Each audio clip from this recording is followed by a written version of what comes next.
Bonjour tout le monde, bienvenue dans cet atelier. Je serai présenté donc, par la société Datahawk Finance où je vais vous parler un peu en fait, des crypto-monnaies et de leur utilisation justement en fait, éventuelle dans le métier du trésorier. Donc bon, bien sûr, c'est une présentation en fait, en un quart d'heure. N'a pas la prétention de vous apprendre tout ce qui se dit et se fait autour de crypto-monnaies, mais au moins ces quelques slides vous permettront d'avoir une petite idée de ce qui se passe sur le marché. Même nous, en regardant justement, en préparant ces slides, on a découvert des choses qu'on était loin d'imaginer être faites en 2017 et 2018. Je suis Imad Belmariam, je suis le directeur de Datahawk Finance, pour ceux qui ne me connaissent pas. Et il y en a pas mal. Bon, pour commencer, en fait, on parle bien sûr en fait, de crypto-monnaie.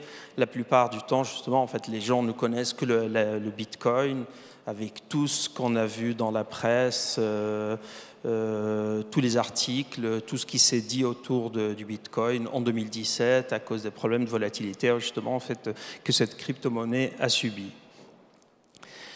Évidemment, en fait, bon, ce que vous savez certainement, en fait, justement, cette crypto-monnaie, donc le Bitcoin, a été créé autour d'une technologie qu'on appelle la blockchain, qui est une grosse usine mathématique qui permet de créer ce qu'on appelle en fait un ledger décentralisé et qui permet surtout justement en fait d'éviter tout organisme centralisateur ou toute autorité de centralisation, qu'elle soit nationale ou internationale. Donc c'est vraiment en fait pour organiser quelque chose qui soit indépendant de tout ce qui est autorité.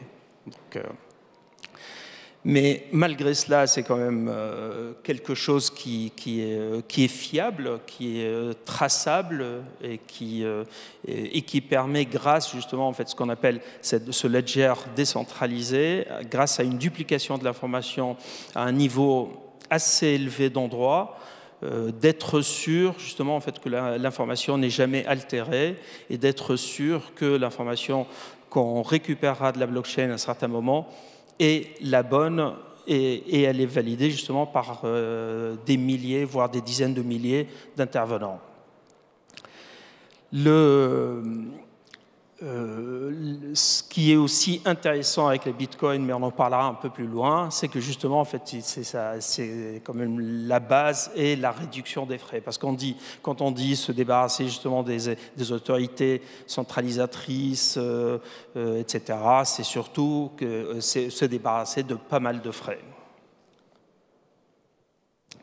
Ce qui a fait donc beaucoup de bruit, principalement donc en 2017, c'était la volatilité du Bitcoin, donc qui est passé à un certain moment en fait de 1 000 $ et pour atteindre 19 000 $, je crois en fait en moins d'un an en fait. En moins d'un an, il a atteint 19 000 $, donc c'est passé avec évidemment en fait que si vous regardez la courbe avec des hauts et des bas incroyables, donc évidemment ce qui est hyper intéressant. C'est que, bien sûr, en fait, on peut imaginer quelqu'un qui met 1000 en janvier récupère 19 000 en fait à la fin, sauf qu'il y en a beaucoup qui ont mis 19 000 et ils ont récupéré 1000 à la fin. Donc il faut voir en fait la chose dans les deux sens. Même moi-même, justement, en fait, pour vous préparer cet atelier, j'ai fait quelques expériences. Je crois que je vais faire une quête en fait à la sortie pour récupérer un peu d'argent parce que j'en ai perdu beaucoup. Donc, mais bon, mais c'est vraiment ça qui a fait du bruit autour du Bitcoin. Pendant que, justement, en fait, avant la fin 2017, et surtout au début de 2017, il y avait pas mal d'entreprises qui ont cru il ne faut pas que je quitte ma croix pour la caméra. Il y a beaucoup d'entreprises qui ont cru justement en fait au Bitcoin, qui se sont dit c'est quelque chose, c'est l'avenir, etc. Donc vous avez là quelques marques que vous connaissez très bien. Il y a même eu des distributeurs de Bitcoin dans pas mal de pays. Je vous garantis, bon, on a gardé ce slide parce qu'en fait, il est joli avec beaucoup de dessins. Mais si on fait la mise à jour de ce slide au jour d'aujourd'hui, on a voulu la faire, mais on a laissé tomber parce qu'il n'y aurait plus pratiquement aucune entreprise qui travaille avec le Bitcoin aujourd'hui. Toutes ces entreprises ont pratiquement abandonné le Bitcoin après justement en fait la chute de surtout début 2018. Pour info, donc je ne l'ai pas dit avant. Donc c'est monté à 19 000. En ce moment, j'ai regardé le cours ce matin, il était, je crois, à 8 000 $, quelque chose comme ça. Hein. Donc ces entreprises-là ont cru à un certain moment en fait dans le Bitcoin, mais là ils ont abandonné. Mais ils n'ont pas abandonné ce qu'on appelle la crypto-monnaie et la blockchain justement en fait. Et c'est de ça qu'on va parler après. Bon. Rapidement, si vous regardez en fait la définition d'une monnaie dans le Larousse, vous lisez, vous essayez justement de comparer à une crypto-monnaie, et ben vous verrez justement en fait que si on se limite à la définition du Larousse, ben, n'importe quelle crypto-monnaie, que ce soit le Bitcoin ou autre, ne serait pas une monnaie d'après le Larousse. Bien que, justement, en fait, il y a eu des tentatives, justement, pour utiliser cette crypto-monnaie comme une vraie monnaie. Parmi les expériences en fait, qu'on a retenues, qui sont les plus intéressantes, parce qu'elles sont vraiment, en fait, je pense que c'est un signe comme quoi on pourrait faire quelque chose. C'était la tentative du Venezuela suite au blocus des USA avec la chute du pétrole, tout ça. Donc au Venezuela, il y a une crypto-monnaie qui a été créée, donc je crois qu'elle s'appelle le Petro, qui serait indexée justement en fait au cours du pétrole et qui voulait justement être une alternative au dollar pour échanger le pétrole ou échanger n'importe quelle autre matière première. Donc c'est vraiment, ça c'est une tentative qui en tout cas qui a existé. Bien sûr, en fait, elle n'a pas marché aujourd'hui, mais en tout cas le modèle et le principe de cette crypto-monnaie était là et aurait pu marcher et pourrait marcher. Donc la preuve comme quoi en fait on peut faire quelque chose avec les crypto-monnaies. Et ce qui va suivre va vous le démontrer. Juste rapidement, en fait, mais on ne va pas rentrer dans le détail parce qu'ils sont vraiment très, très techniques. L'un des freins, par exemple, en fait, pour les bitcoins, donc c'est pour ça qu'on va vous montrer comment, justement, en fait, on va abandonner le bitcoin pour passer vers d'autres crypto-monnaies basées, justement, donc, sur des blockchains, mais avec des contraintes moins fortes. Pour vous donner une idée, aujourd'hui, en fait, Visa peut exécuter 2000 transactions par seconde. Donc, il faut savoir, justement, en fait, il y a cette limite. Donc, on ne peut pas exécuter plus de 2000 transactions par seconde par Visa. Si on veut utiliser la Bitcoin, à cause des contraintes techniques justement en fait, qui ont été créées par le fondateur de Bitcoin pour limiter le nombre de Bitcoin, etc., on ne peut exécuter que 7 transactions par seconde. Donc il est évident qu'à cette vitesse-là, le Bitcoin ne peut pas être une monnaie comme une autre ou un moyen de paiement comme Visa ou autre chose. Donc cette limitation justement technique est un frein. Un autre frein au Bitcoin, c'est l'absence justement en fait, de ce qu'on appelle un smart contract. En fait, un smart contract, c'est tout simplement un contrat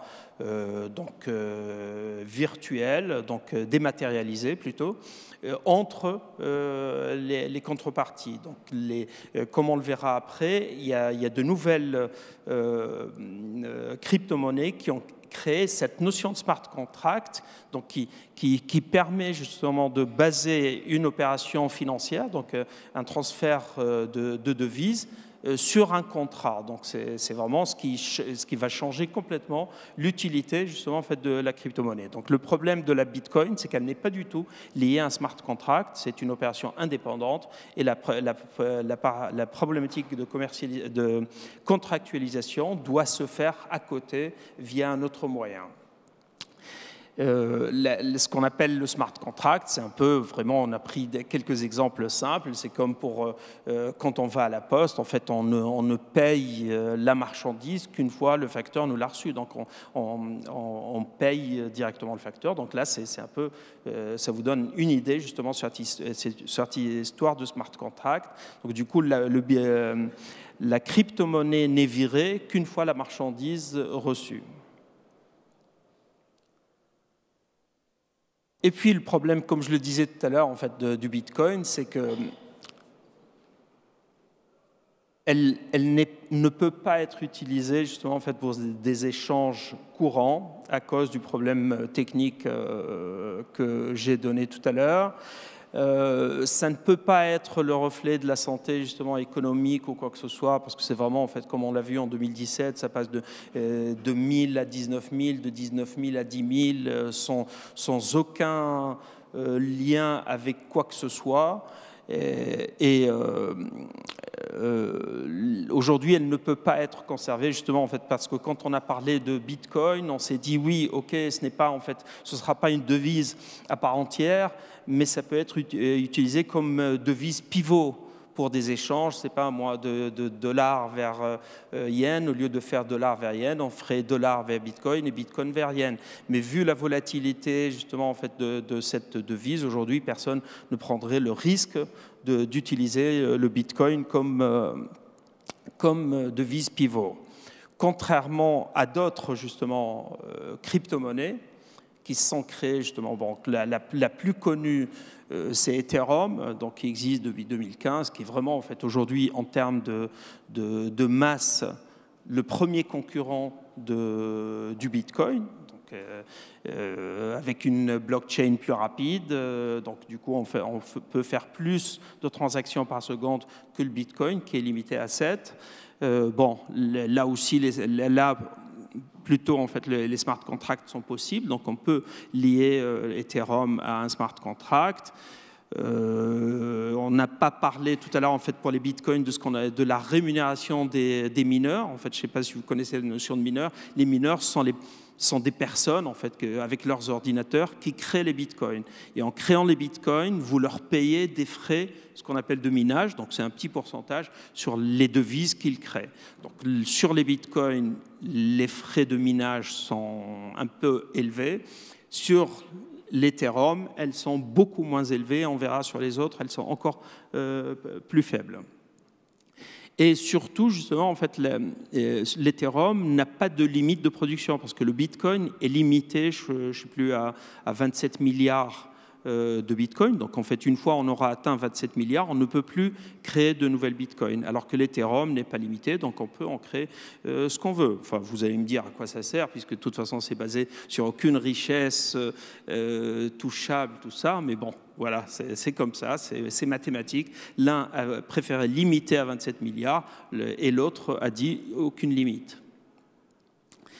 Il y a le Litecoin aussi, qui est pareil, en fait, c'est des concurrents des Bitcoins qui, en général, en fait, sont des gens qui étaient sur le Bitcoin avant et qui ont créé leur propre crypto-monnaie. Donc, pareil, c'est plus rapide, des frais négligeables et surtout, en fait, un minage simplifié. Donc, c'est un peu, en fait, ils ont pris tous les défauts du Bitcoin pour les anéantir. Bitcoin Cash, pareil, c'est un fork, ce qu'on appelle en fait un fork, c'est une déviation du Bitcoin, mais pareil, donc en fait, c'est surtout, en fait, je passe rapidement dessus parce que ce ne sont pas les crypto-monnaies qui nous intéressent, qui intéresseraient le trésorier aujourd'hui. C'est pour arriver à Ripple, justement, en fait, c'est celui-là qui va nous intéresser le plus, qui est... idem, une crypto-monnaie créée par des anciens bitcoiniens, si je peux les appeler comme ça. Et depuis 2011, donc il commence à avoir en fait de l'expérience. La spécificité du Ripple, on parlera justement en fait de l'utilisation en fait comme moyen de paiement aujourd'hui. La spécificité, c'est que c'est vraiment en fait une crypto-monnaie très très rapide, beaucoup plus rapide que le Bitcoin. Il y a quelque chose qui est hyper important que Ripple a compris par rapport au Bitcoin, c'est qu'ils ont limité, pour limiter la volatilité de la monnaie, en fait, ils détiennent 61% de toutes les Ripple émises. Et grâce à ces 61%, ils jouent sur le cours pour qu'il ne soit pas trop volatile. Bon, vous allez me dire, dans un monde de trésorier, jouer sur les cours, c'est quand même un peu dangereux. Mais justement, en fait, c'est qu'ils ne veulent pas que cette devise-là soit utilisée comme devise de spéculation, mais plutôt moyen pour faire autre chose que spéculer sur les cours de devises, comme en fait on le fait aujourd'hui, comme j'ai essayé de le faire avec le Bitcoin et sur lequel j'ai perdu beaucoup d'argent. Donc eux, ils veulent justement en fait que ce soit utilisé pour autre chose, donc vraiment dans l'esprit blockchain et l'esprit contourner les autorités centralisatrices. D'où justement en fait l'utiliser de Ripple comme moyen de paiement.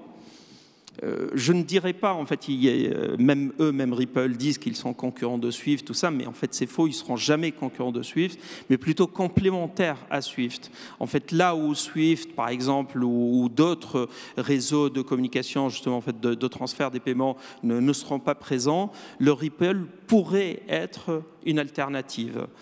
Ça pourrait être une alternative, donc selon le principe, donc comme avant de justement en fait je vais passer plutôt vers celle-là, revenir à l'autre, selon en fait un principe simple, c'est que donc j'envoie ma demande de virement à ma banque qui bien sûr en fait pour que ça marche, il faut que les banques soient connectées au réseau Ripple. La banque envoie la demande en fait à Ripple, donc il y a une contre-valorisation en fait de ma devise que je veux envoyer en Ripple. Ripple donc fait transiter ça sur son réseau pour que la banque du bénéficiaire récupère les XRP, en fait c'est le code devise pseudo-ISO de Ripple, récupère cette devise pour la convertir dans la devise que doit recevoir le bénéficiaire ici. Donc c'est ce principe-là. Donc bon, évidemment, eux ils disent oui, on peut remplacer Swift. Aujourd'hui, ils ne pourront pas remplacer Swift, en tout cas pas à moyen terme. Mais ça peut être une solution, une alternative avec des banques, des petites banques peut-être justement en fait qui aujourd'hui ne sont pas connectées avec Swift. Aujourd'hui, quand on déploie des solutions comme les nôtres en fait, qui sont des payment factory déployés dans le monde entier, on a très souvent des clients qui nous disent oui, mais telle banque, je ne peux pas l'atteindre via Swift, quelle est la possibilité justement de lui envoyer un fichier de paiement? Donc on dit bien sûr, en fait aujourd'hui la possibilité c'est faire un SFTP et point barre, donc on n'a pas d'autre solution. Une alternative serait justement en fait quelque chose de ce type-là, se connecter sur un réseau d'une crypto-monnaie comme Ripple et envoyer le fichier de paiement quand on ne peut pas le faire via Swift.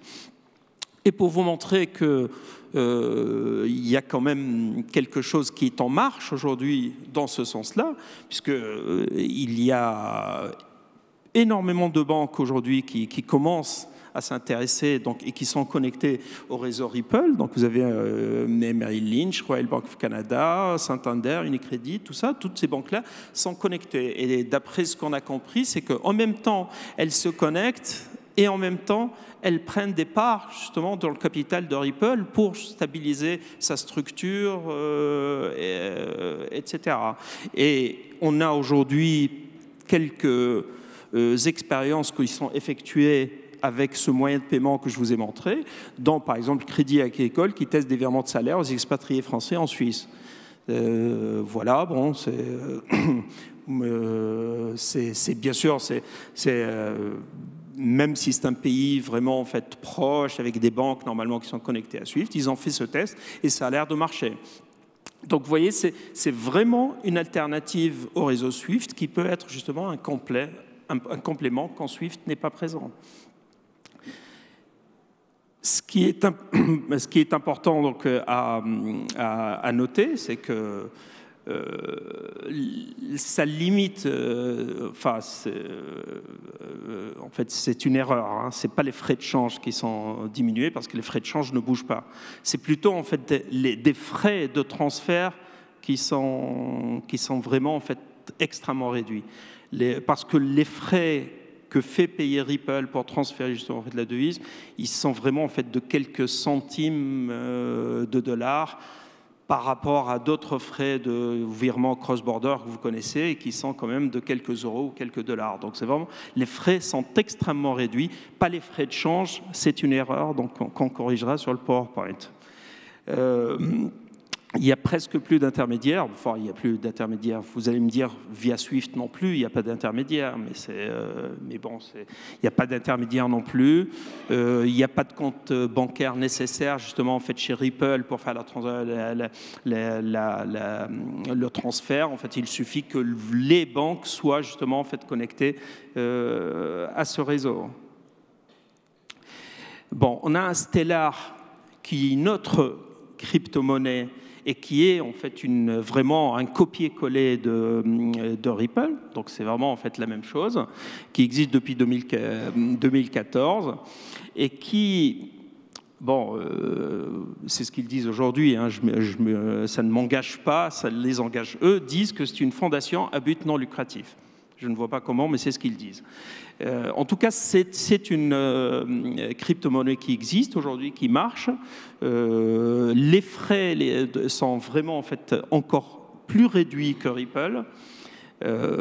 Et normalement, en fait, c'est comme ils disent, but non lucratif, donc c'est orienté vers des entreprises de plus petite taille, dans des pays émergents, etc. Et cette Stellar, justement, en fait, c'est une monnaie qui a été utilisée pareil dans des expériences aujourd'hui qui existent et qui marchent.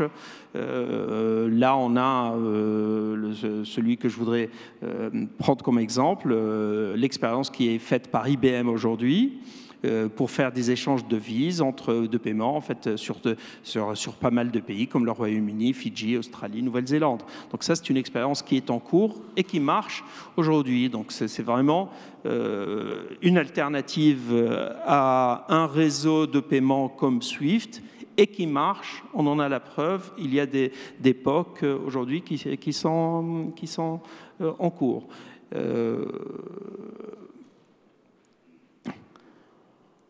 Se pose évidemment en fait, le problème de lutte anti-blanchiment et lutte anti-terrorisme. Évidemment, en fait, aujourd'hui, on me raconte, on prétend que plusieurs dizaines, voire centaines de milliards de dollars, équivalent centaines de milliards de dollars, sont sortis de Chine grâce au Bitcoin. Justement, en fait, parce que bon, normalement, pour sortir, vous le savez mieux que moi, pour sortir de l'argent de Chine, le convertir en dollars, c'est pas simple. Et bien, apparemment, en fait, il y a plusieurs centaines de milliards qui sont sortis grâce au Bitcoin.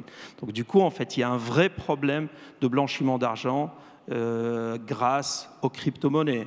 Donc, du coup, la blockchain publique type Bitcoin est carrément, mais vraiment clairement non compatible avec une politique de lutte anti-blanchiment, anti-terrorisme. Alors que si on va sur des blockchains privées ou de consortiums, comme celle par exemple de Ripple ou surtout Stellar, évidemment là justement en fait les acteurs, les clients, les partenaires sont bien identifiés, ils sont contrôlés, donc on peut prétendre, ça ne m'engage pas, hein, je dis ce qu'ils répètent, je répète ce qu'ils disent, on peut prétendre qu'on pourrait justement en fait avoir une traçabilité et lutter contre le terrorisme et contre le blanchiment grâce à ces crypto-monnaies-là, ce qui est impossible via le Bitcoin. Dernière slide, c'est justement en fait aujourd'hui, bon là parce que j'ai parlé de Bitcoin, vous avez remarqué, j'ai pas parlé de Datalogue, hein, donc vous pourrez pas dire que je fais de la pub.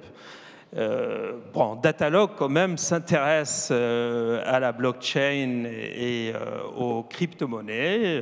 Bon, évidemment, comme on est spécialiste des paiements, la première idée qui nous a justement, en fait, qui est passée par nos têtes, c'est utiliser les API, parce que justement, en fait, toutes ces crypto-monnaies comme Ripple, comme Stellar, etc., proposent des API à intégrer par des éditeurs comme nous pour effectuer justement, en fait, des paiements comme le paiement que je vous ai montré tout à l'heure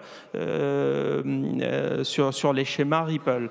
Donc on va intégrer, on est en train d'intégrer justement ces API dans nos applicatifs pour pouvoir, dans des pays, comme on l'a dit tout à l'heure, puisque aujourd'hui pratiquement tous nos clients sont connectés via Swift, mais quand ils ont un problème avec une banque qui n'est pas connectée à Swift, peut-être justement essayer de l'enrôler dans le réseau Ripple ou bien Stellar pour essayer de justement de mettre en place un système de paiement via une Bitcoin. Donc, comme bien sûr, j'insiste et je rappelle, c'est comme devise pivot. Donc, c'est pas comme devise de transfert, mais uniquement devise de pivot.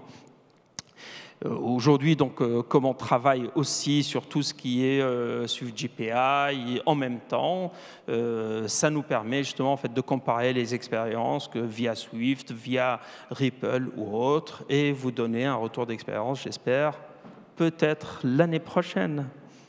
Merci.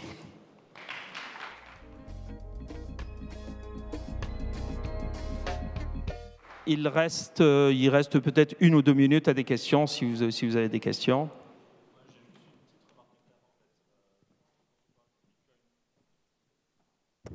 J'ai juste une petite remarque à faire, en fait. Je pense que quand on parle du Bitcoin aujourd'hui, il a complètement dérivé de sa nature principale, qui était les transactions, et on le voit aujourd'hui comme un actif. Le Bitcoin, c'est vrai que maintenant, on ne parle plus du cours de Bitcoin, on parle du prix du Bitcoin. Et je pense qu'il est intéressant aussi de souligner le fait que c'est un actif ultra sécurisé. Parce qu'aujourd'hui, si on veut placer dans le Bitcoin, on n'a aucun moyen de se faire voler son investissement. Parce que on a on a un espèce de compte sécurisé avec une clé sécurisée, etc. Donc on pourrait plus le comparer à l'or. C'est pour ça que vous parliez aussi du Litecoin, du Bitcoin Cash, qui sont des dérivations du Bitcoin et qui, eux, ont peut-être plus valeur à être utilisés comme monnaie de transaction. Mais le Bitcoin, c'est vrai que maintenant, les gens investissent et spéculent avec. Croyez-moi mon expérience sur 2017. Croyez-moi mon expérience. Si j'ai 1 million d'euros, je le mettrai sur l'or, je ne le mettrai pas sur le Bitcoin. Mais en fait, je suis d'accord avec vous, c'est hyper sécurisé. Quand j'ai mis de l'argent justement sur le Bitcoin, j'ai ouvert quelques wallets comme ça. L'idée, mais vraiment, je n'ai jamais pensé qu'il serait piraté, etc., bien qu'il y ait eu des expériences de piratage. J'en ai eu. Mais aujourd'hui, ça y est, en fait, on arrive à un niveau de sécurité où ce n'est plus. Mais vous avez raison, quand on se limite au Bitcoin, on se dit, c'est un actif, c'est un fait. Si j'ai des Bitcoins, c'est un fait, c'est un actif. Mais le problème, c'est que quand je paye mon loyer ou j'achète ma voiture ou je paye ma baguette, aujourd'hui, il y a eu quelques expériences en fait, de paiement en Bitcoin. Dans des boulangeries, il y a eu un resto dans le 13e où il acceptait les Bitcoins. Je vais essayer de voir s'il les accepte encore. Mais le problème, c'est que le jour où vous avez besoin de convertir vos Bitcoins en euros, ben là, votre actif, il risque d'être... Peut-être qu'il sera multiplié par 5, mais le mien, il a été divisé par 2. Oui, parce que j'ai été bête, j'ai voulu justement en fait spéculer, mais je me suis endormi et j'ai laissé la courbe se balader, et quand je me suis réveillé, elle était au plus bas.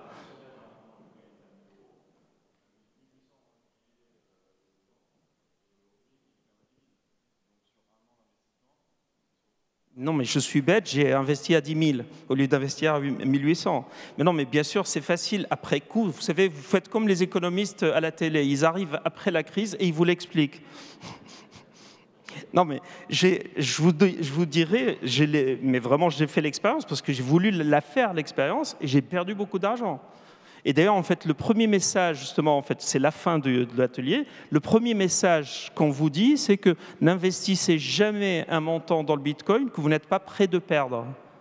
Si vous vous dites, c'est un montant que je pourrais perdre, et je l'accepte. Et là, j'investis. Maintenant, si vous gagnez de l'argent, tant mieux pour vous. Et moi, j'en ai perdu beaucoup. Merci à tous.